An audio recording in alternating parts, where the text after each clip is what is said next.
بات ہو رہی ہے ایران اسرائیل تنازع کی۔ امریکہ کے خدشات اپنی جگہ ہیں، لیکن اسرائیل کہہ رہا ہے کہ ہماری تیاری مکمل ہے۔ رسول بخش شاہی صاحب، اگر ایران رد عمل دیتا ہے تو یہ بات کہاں جا کر رکے گی؟ منحصر ہے اس بات پہ کہ ایران کا رد عمل کیا ہوگا، کہ یہ پہلا واقعہ نہیں ہے۔ جنرل قاسم سلیمانی کو شہید کیا گیا عراق میں، اور ایران کے اندر کئی دفعہ وہ حملے کرا چکے ہیں، ایران کے اندر بھی، شام کے اندر بھی۔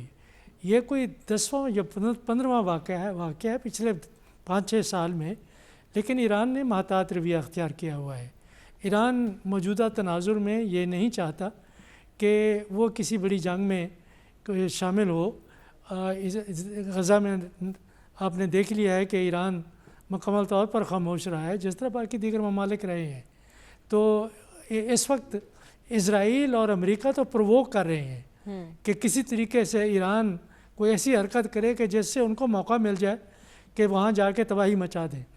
ایران کے اوپر جو پابندیاں ہیں وہ ایک بڑی جنگ کا متحمل نہیں ہو سکتا، اور اگر اس کے ٹیکنالوجیکل اور سیکیورٹی یا نیوکلیئر یا ہر جو انڈسٹریل ایسٹس ہیں وہ اگر ایک دفعہ تباہ ہو جائیں تو ان کو دوبارہ ریبیلڈ کرنے کے لیے نہ صرف سرمایہ کی ضرورت ہے بلکہ ٹیکنالوجی تک رسد کی ضرورت ہے، جو مغربی دنیا نے بند کر رکھی ہے۔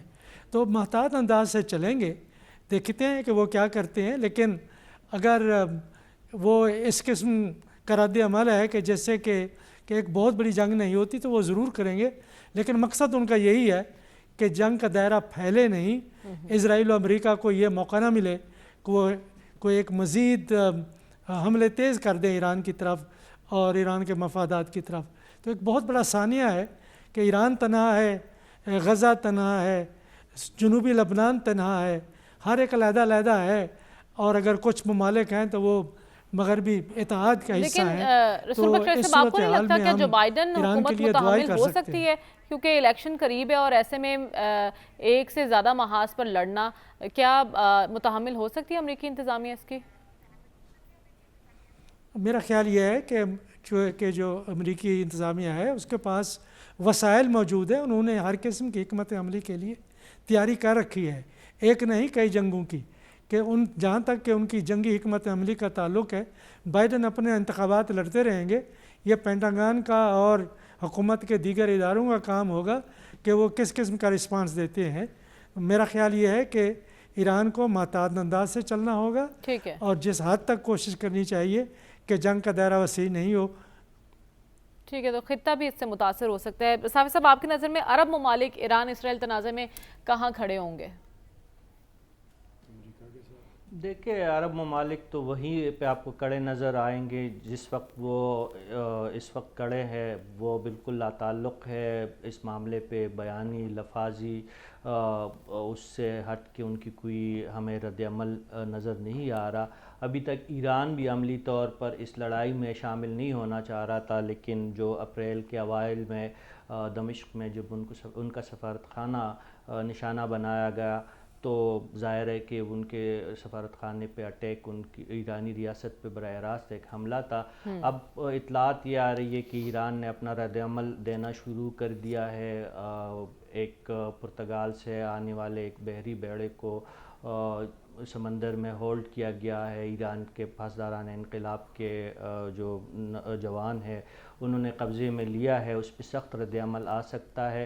دیکھیے، روایتی طور پر اگر ایران اور اسرائیل اور امریکہ کا تقابلی جائزہ ہم لیں روایتی جنگ کے حوالے سے، تو ایران کا کوئی مقابلہ نہیں ہے امریکہ اور اسرائیل سے، لیکن یہ جو غیر روایتی طریقہ کار کو اپنا کر ایران رد عمل دینے لگا ہے، اس سے امریکہ اور اس کے اسرائیل ضرور پریشان ہوگا۔ اس وجہ سے آج امریکی صدر نے ایک دفعہ پھر متنبع کیا ہے ایران کو کہ وہ اسرائیل پہ براہ راست حملہ نہ کرے، اور اس سلسلے میں ترکی، چین اور یورپ کے کئی ممالک سے بائیڈن نے اور بائیڈن انتظامیہ نے بات بھی کی ہے۔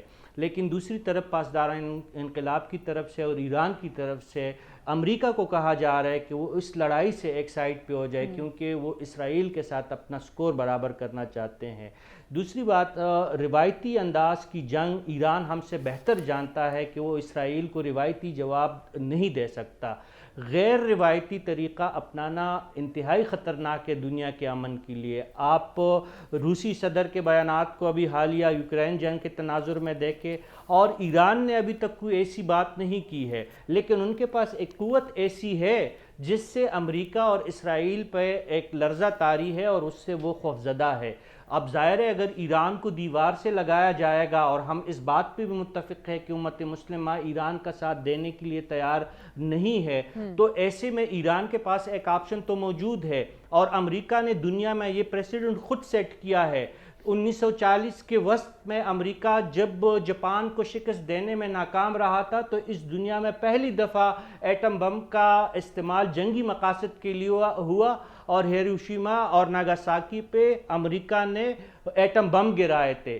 تو جب امریکہ ایسا کر سکتا ہے، اور ان کے پالیسی ساز اس بات کو جانتے ہیں کہ جب ممالک روایتی جنگ میں، اس وقت امریکہ کو روایتی جنگ میں تقریباً شکست ہو چکی تھی دوسری جنگ عظیم کے اواخر میں، اس لیے انہوں نے ایٹم بم کا استعمال کیا تھا۔ تو ایسے ملکوں کو دیوار سے زیادہ لگانے کی بجائے ان سے بات چیت کا رستہ اختیار کرنا چاہیے، ان کی باتیں سننی چاہیے۔ جو روس کہہ رہا ہے، جو ایران کے پاس جو قوت ہے، ایسے ملکوں کو اس قدر تنگ نہ کیا جائے کہ وہ غیر روایتی جنگی طریقہ کار پر وہ اتر آئے۔ تو ان کے پاس آخری ایک حربہ ہے جس سے دنیا اور مغرب اس سے ڈر رہا ہے۔ ٹھیک ہے، آپ کہہ رہے ہیں امریکہ پرووک نہ کرے کہ ایران غیر روایتی جنگی طریقہ کار استعمال کرے۔